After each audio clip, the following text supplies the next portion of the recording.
तो कल के वीडियो में हमने जो देखा था वो था लोकसभा, ठीक है। अभी हम करेंगे कवर राज्यसभा। अभी बेसिकली राज्यसभा में क्या हो रहा है कि यहाँ पे जो हम जिनको मतलब चुन के लाते हैं वो हम नहीं ला, तो क्या करते हैं सर, हम पहले एमएलए को चुनते हैं एंड फिर एमएलए लोग राज्यसभा के मेंबर को चुनते हैं। That's why this is indirectly elected. That's why इसमें क्या हो रहा है कि हम लोग इनडायरेक्टली इलेक्टेड ये वर्ड क्यों बोल रहे हैं, क्योंकि सर एमएलए जो लोग होते हैं वो फिर राज्यसभा के एमपी लोगों को चुनते हैं। That's why indirectly elected. दूसरा, ये परमानेंट हाउस है, इसको हम बंद नहीं कर सकते। दैट्स वाई जरूरी चीज, लोकसभा जो होता है वो 5-5 साल बाद चेंज होता था, लेकिन दिस इज परमानेंट हाउस, ये कभी खत्म नहीं होता। दूसरा, states representation. That's why Lok Sabha जो था वो पीपल का रिप्रेजेंटेशन था एंड दिस इज स्टेट्स का रिप्रेजेंटेशन, ठीक है। दूसरा, this is upper house, that's Sabha, and Lok Sabha was lower house. बाद में हम मतलब एंडिंग में डिफरेंस भी क्रिएट करेंगे। अभी मैं आपको थोड़ा कंपैरिजन इसलिए करके पढ़ा रहा हूँ ताकि आपको याद रहे, ठीक है। डन। इसके कंपोजिशन कितने होते हैं सर?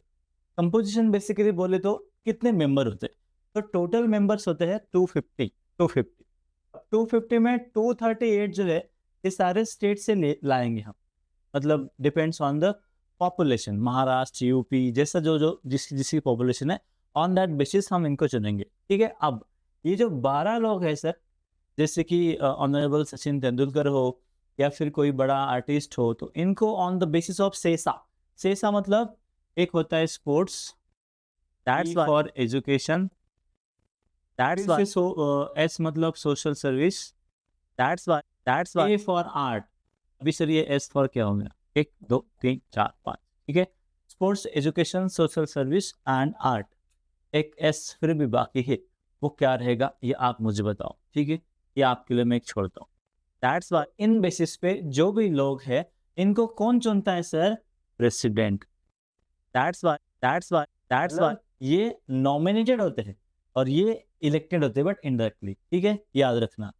नॉमिनेटेड और ये इनडायरेक्टली इलेक्टेड, ठीक है। तो टोटल कितने हो गए? 250। क्वालिफिकेशन, पढ़ाई करना पड़ेगा क्या सर? सबसे पहले पढ़ाई, सिटीजन रहो आप, वो भी एक पढ़ाई है। दूसरा, आपकी उम्र 30 साल, दैट्स वाई चाहिए। उसमें कितना था? 25। दैट्स वाई इलेक्टोरल नॉर्म्स में आपका नाम चाहिए सर, मिल जाएगा, ठीक है। डन। डेब्ट फ्री, वही कर्जा नहीं होना चाहिए, ऑफिस ऑफ प्रॉफिट नहीं होना चाहिए और दिमाग से आप पैदल बिल्कुल नहीं होना चाहिए। एंड सबसे इंपॉर्टेंट चीज, क्रिमिनल बैकग्राउंड या क्रिमिनल आपके ऊपर ऐसा कोई लीगल केस तो नहीं होना चाहिए, ठीक है। तो इन सारी चीजों के लिए अगर आप ओके हो तो आप क्वालिफाइड हो to become Rajya Sabha member, Rajya Sabha MP, ठीक है। कोई मुझे आप एग्जांपल दे सकते हो कि रिसेंटली जिन्होंने पार्टी चेंज किया वो भी राज्यसभा के मेंबर थे, का नाम आप मुझे बताना, ठीक है। ये आपको पता होगा। नेक्स्ट, हरभजन सिंह, ये ऐसे कुछ थे कि जो जिन्होंने राज्यसभा के थ्रू एंट्री ली थी, तो ये मुझे आप बताना कि इनका कैसे क्या इनका इस राज्यसभा में ये आए, तो ये आप मुझे कमेंट में बताइए। डन। नेक्स्ट तो कुछ नहीं है सर, राज्यसभा के बारे में फैक्ट्स इतना ही है। अभी हम आते हैं फंक्शन के ऊपर, ठीक है। अभी मैं फंक्शन में बेसिक फंक्शन नहीं ले रहा हूँ, जो ज़्यादा इंपॉर्टेंट है एंड वो ज़्यादा exclusive power of Rajya Sabha Lok Sabha जो क्वेश्चन में आते हैं वही मैं कवर कर रहा हूँ, ठीक है। अब इसमें देखो, सबसे पहला पावर, लेजिस्लेटिव पावर जो होता है कि आप मतलब लोकसभा यूनियन लिस्ट पे काम कर सकती है। वैसे तो लोकसभा ही नहीं पार्लियामेंट काम करती है, बट राज्यसभा भी करेगी, लोकसभा भी करेगी। तो पहला काम हो गया यूनियन लिस्ट पे दैट्स वाई, ये दोनों करते हैं, ठीक है, लोकसभा भी और राज्यसभा भी। अब जो सुपर पावर है, मतलब जो सिर्फ लोकसभा करती है, that is no confidence motion, जो है वो सिर्फ लोकसभा में पास की जाती है। And what is no confidence motion? अगर समझो हमें मोदी जी को हटाना है तो हम लोकसभा में नो कॉन्फिडेंस मोशन पास करेंगे और मोदी जी एंड उनकी गवर्नमेंट हट जाएगी, ठीक है। डन। मनी बिल, पैसे वाला काम जो होता है भाइयों, वो सिर्फ लोकसभा में होता है, राज्यसभा में नहीं, ठीक है। डन। डेडलॉक और एन ऑर्डिनरी बिल, अगर वो वाला था ना, बहुत जगह है, अरे नहीं जगह है, अरे बहुत जगह है, अरे नहीं जगह है, तो वैसे वाला ये अगर डेडलॉक आ जाता है तो सर लोकसभा और राज्यसभा में ऐसा होता है, तो जॉइंट सीटिंग का एक मतलब प्रोविजन होता है। लेकिन जॉइंट सीटिंग में 25 members are from Lok Sabha and 15 are from Rajya Sabha. Obviously majority किसकी है सर?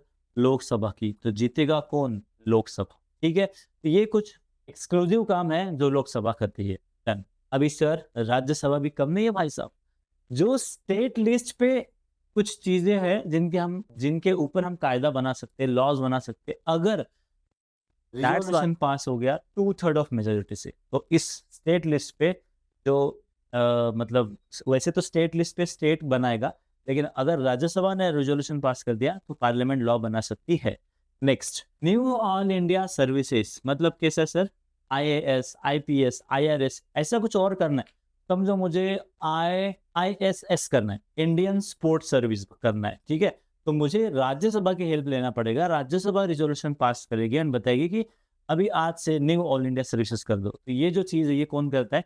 राज्यसभा। नेक्स्ट, अगर इमरजेंसी में भाई साहब लोकसभा वहां पे नहीं है, तो राज्यसभा उनके जगह पे हैंडल करेगी, मतलब लोकसभा का काम कौन करेगी? राज्यसभा। तो ये कुछ एक्सक्लूसिव पावर थे ऑफ राज्यसभा, एंड इसके पहले जो हमने डिस्कस किए वो थे लोकसभा। अभी कुछ वर्ड्स है जो बार बार बुक्स में आपको दिखेंगे, एंड टेक्निकली ये इंग्लिश के वर्ड नहीं है, ये प्रॉपरली मतलब हम देखेंगे तो पॉलिटिकल साइंस में आपको ये वर्ड मिलेंगे, मतलब ये जनरल इंग्लिश समझने वाली बात नहीं है, ठीक है, लिखा तो इंग्लिश में ही है, बट कुछ वर्ड्स है जो मैं आपको सिखाना चाहूंगा। अब पहला है कोरम।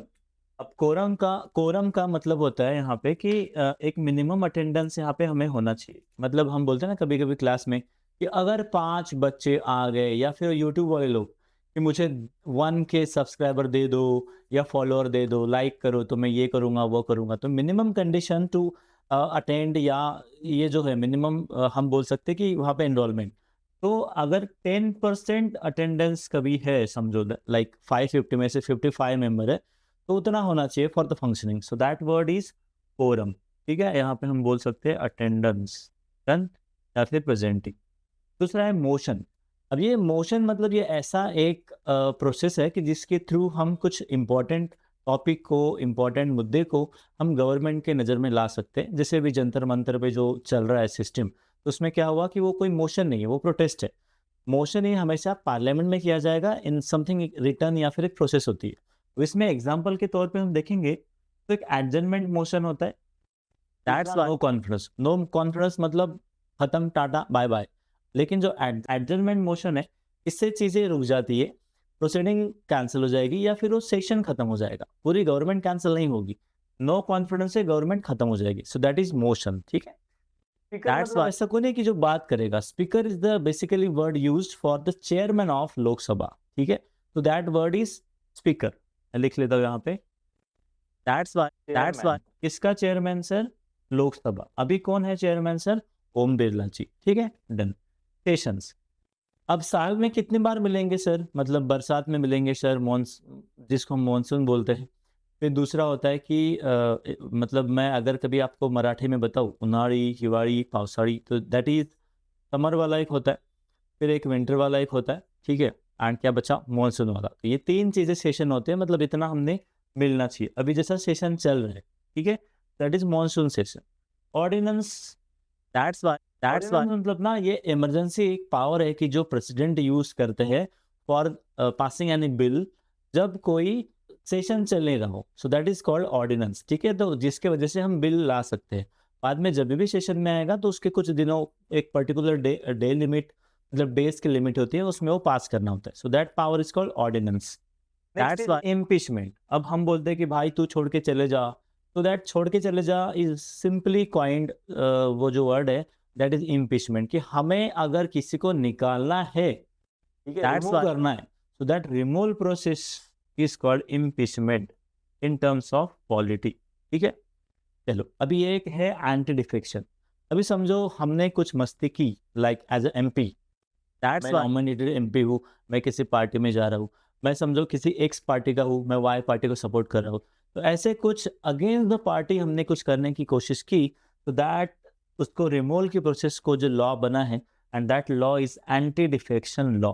ठीक है, ये एक लॉ है कि जिसकी पहले कैसा होता था कि मतलब एक्स पार्टी थी, फिर वाई में जाते थे, जेड में जाते थे, एज पर द नीड, तो उस चीज़ पे कर्ब लाने के लिए हमने ये एंटी डिफेक्शन बनाए थे। ठीक है, तो ऐसे कुछ टर्म्स हैं जो हमने यहाँ पे बताए। अब ये टर्म समझ के आपको थोड़ा सिंपल जाएगा कि आंसर लिखते टाइम ये टर्म्स बहुत जरूरी होते हैं। ठीक है, तो इस तरह बस यही वीडियो देखते रहिए, नए नए कुछ चीज़ मैं सिखाते रहूँगा। और ढेर सारा प्यार आप लोग ऑलरेडी दे ही रहे हो और देते रहिए, ठीक है। Thank you so much.